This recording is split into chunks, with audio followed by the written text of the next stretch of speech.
नमस्कार मित्रांनो, कधी असं कोणी भेटलंय का जे इतकं जबरदस्तीने तुमची काळजी घेतात की तुम्हालाच गोंधळून जावं लागतं?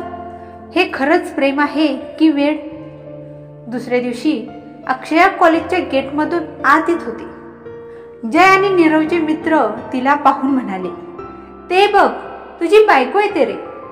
हे ऐकून नीरव तडकाफडकी बाईकवरून उतरला आणि जयच्या कॉलरला धरून म्हणाला, काय बे, दिवसेंदिवस तुझ्या बोलण्याचा तोल सुटतोय.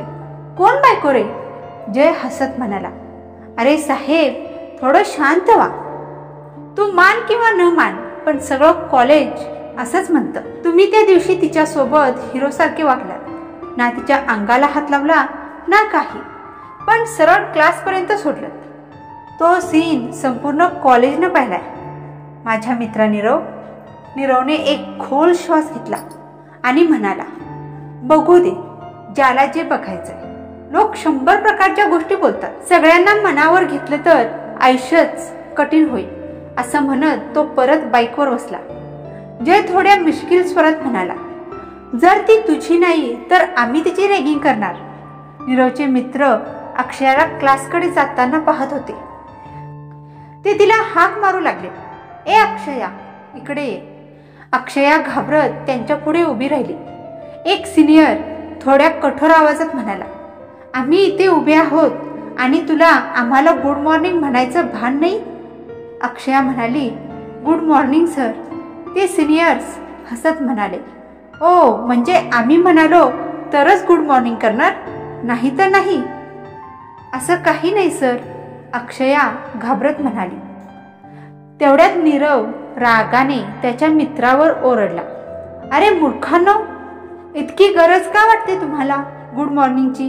तुम्ही घरात आई वडिलांना म्हणता का गुड मॉर्निंग? नाही ना, मग इथे काय एवढी अपेक्षा? सगळे गप्प झाले. नीरव मग अक्षयाकडे पाहत थोड्या कठोर आवाजात म्हणाला, ए पागल मुली, जा क्लासमध्ये.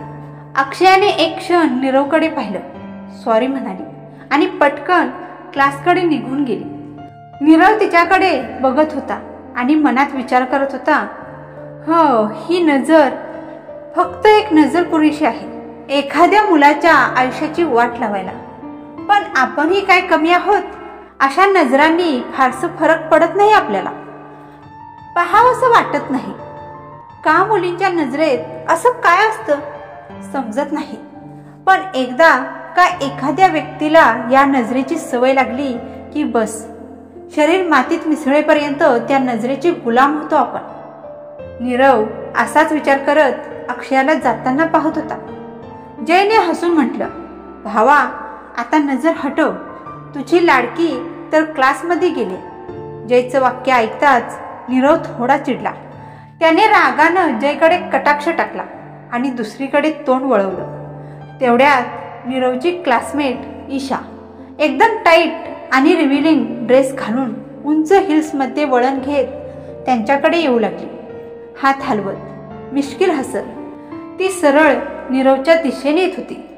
नीरवने तिला आपल्या दिशेने येताना पाहिलं आणि मनात विचार केला, देवा, ही माझ्याकडे काय येते आता? जयने हळूच नीरवच्या कानात कुजबुजला, भावा, अजून एक मुलगी तुझ्याकडे येते. नीरव चिडून म्हणाला, अरे जय, दिसतंय मला, मी आंधळा नाही, आधी तोंड बंद कर. जयने मनात म्हटलं, यार, हा तर सगळा राग माझ्यावरच काढतोय आणि आपण गप्प बसलाय. हाय नीरव, ईशा तिच्या मोहक अदा करत म्हणाली. नीरवने फक्त औपचारिकतेने एक हलकी स्माईल दिली. हाय ईशा. ईशा मग जयकडे वळली आणि म्हणाली, गुड मॉर्निंग जय. जय हसत म्हणाला, गुड मॉर्निंग ईशा, मी क्लासमध्ये चाललोय, तूही ये. असं म्हणत जय क्लासमध्ये निघून गेला. नीरव तिथंच एकटा उरला. नीरवने मनात जयला शिव्यांची बरसात केली. धोकेबाज, मला एकटाच टाकून पळून गेला. ईशा मिश्किल हसत म्हणाली, तर नीरव, आजचे प्लॅन्स काय आहेत? नीरव सरळ म्हणाला, क्लास चालू आहे. म्हणजे अजून काय प्लॅन असेल? काही प्लॅन नाही. ईशा थोडं खोटं आश्चर्य व्यक्त करत म्हणाली, ओ हो, तू क्लासमध्ये लक्ष दे किंवा नको, तरी तू पहिल्यांदा पास होतोसच.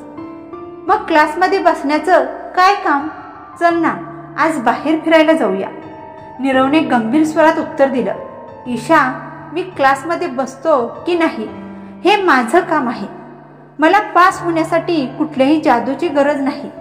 मी सुद्धा एक सामान्य विद्यार्थीच आहे, म्हणून मला क्लास अटेंड करणं गरजेचं वाटतं.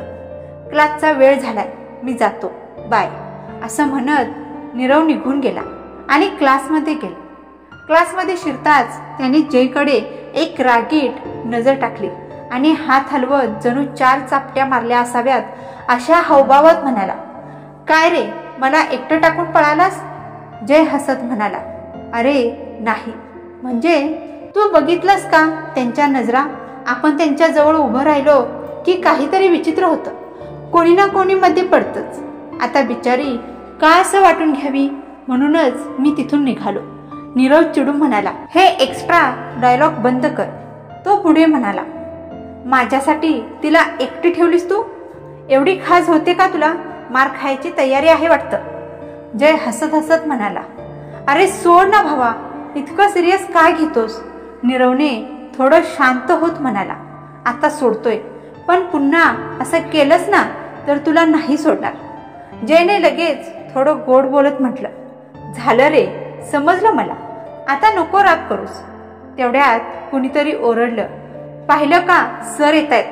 ते दोघं पटकन शांत झाले आणि क्लासमध्ये शिस्तीत बसले. थोडा वेळ तसाच गेला आणि नंतर लंच ब्रेक झाला. नीरव आणि जय आपापल्या बेंचजवळ आले. तेव्हा त्यांनी पाहिलं की अक्षया त्या बेंचवर एकटीच बसली होती. नीरवने जयकडे पाहत म्हटलं, तू जा, मी येतो थोड्या वेळात.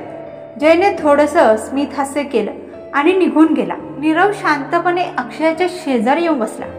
अक्षया काहीतरी विचारात गुंग होती. तिला जरा हालचाल जाणवली, म्हणून तिनं मान वळवली आणि नीरवला पाहून उठण्याचा प्रयत्न केला. नीरवने लगेच तिचा हात धरून थांबवलं. अगं पगली, मी तुला काही करणार नाही, एवढी टेन्शन का घेतेस? बस इथे. अक्षया थोडी गडबडत म्हणाली, सर, मी क्लासमध्ये चालले होते. नीरव हसत म्हणाला, अगं अभ्यास नंतर करशील, आधी थोडा वेळ निवांत बस, गप्पा मारूया. त्याने तिला हलक्या हाताने परत बेंचवर बसवले. नीरवने तिचा हात हलक्याने धरला तेव्हा अक्षया थोडी घाबरली. नीरवने लगेच विचारलं, काय झालं? एवढं का घाबरतेस? अक्षया घाईघाईत म्हणाली, काही नाही सर, आणि तिचा उजवा हात ओढणीच्या आड लपवायला लागली. नीरवला शंका आली, अगं काय चाललंय? हात का लपवतेस? काही नाही सर, ती परत म्हणाली. हात दाखव, नीरव कडक आवाजात म्हणाला. अक्षया थोडी घाबरली. हळूहळू हात बाहेर काढला, पण अजूनही स्पष्ट दिसत नव्हता. नीरवने तिचा हात धरून जवळ ओढला आणि तिची मूठ उघडली. त्याला हात पाहून धक्का बसला. हातावर खोल भाजल्याचा व्रण होता. त्वचा सुटलेली होती आणि सगळं लालसर झालं होतं. हे काय आहे पगली? काय केलं तू? नीरव घाबरत विचारत होता. काही नाही सर, सोडा ना. ती हात सोडवण्याचा प्रयत्न करत होती. अगं एवढी मोठी जखम आहे आणि तू काहीच करत नाहीस? कमीत कमी क्रीम तरी लावायचं ना. चल हॉस्पिटलला. नाही सर, बरा होईल, अक्षया घाबरत म्हणाली. तू गप्प बस, नीरव रागात म्हणाला आणि लगेच जयला कॉल लावला. हॅलो जय, कुठे आहेस? काय झालं रे? पूर्वाकडे जा आणि कारची चावी घेऊन पटकन इथे ये. पण झालं काय? पहिला ये तू पटकन. ठीक आहे, 2 मिनिटात आलो, जय म्हणाला. जय धावत पूर्वाच्या क्लासकडे गेला. त्यावेळी मॅडम वर्गात काहीतरी समजावत होत्या.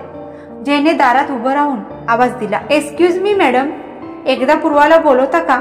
मॅडमने पूर्वाला हाक मारली.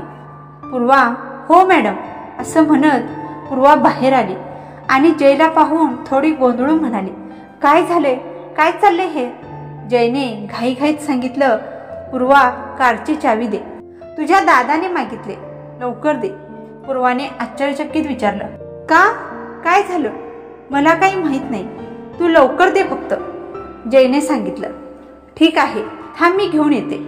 असं म्हणून पूर्वाने बॅगमधून चावी काढली आणि जयकडे दिली. मग ती जयसोबत नीरवकडे गेली.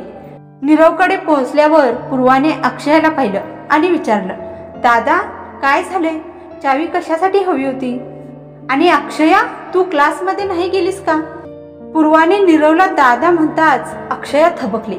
तिच्या डोळ्यांमध्ये आश्चर्य उमटलं. पूर्वा नीरवची बहीण आहे? मला अजूनपर्यंत माहीतच नव्हतं. नीरव रागाने म्हणाला, पागल आहेस का? हॉस्पिटलला चल, नाहीतर जास्त होतंय हे. उठ, ये लवकर, अक्षयाने घाबरत सांगितलं. प्लीज सर, मला नाही जायचं. मी ठीक आहे, ही छोटीशी जखम आहे, हॉस्पिटलची गरज नाहीये. नीरव आता स्वतःवरचा संयम गमावत होता. खूप सहन केले मी, आता नाही होत सहन.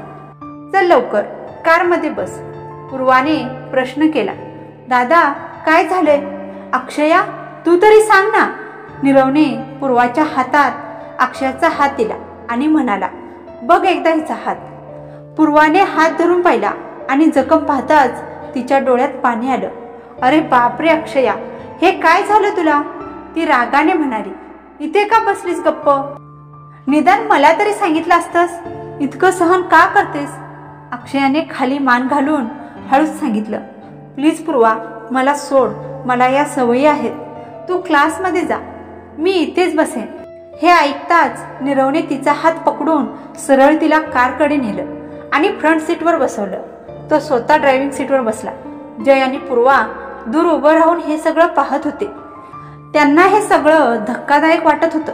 मग ते दोघंही मागच्या सीटवर येऊन बसले. नीरवने गाडी सुरू केली आणि जोरात हॉस्पिटलकडे घेऊन जाऊ लागला. कथा इथेच संपली नाही आहे मित्रांनो, अजून पुढे आहे. आजचा भाग तुम्हाला कसा वाटला हे कमेंट करून सांगायला विसरू नका. आणि चॅनलवर जर नवीन असाल तर लाईक, शेअर आणि सबस्क्राईब सुद्धा करा. भेटूया पुढच्या भागांमध्ये. तोपर्यंत धन्यवाद.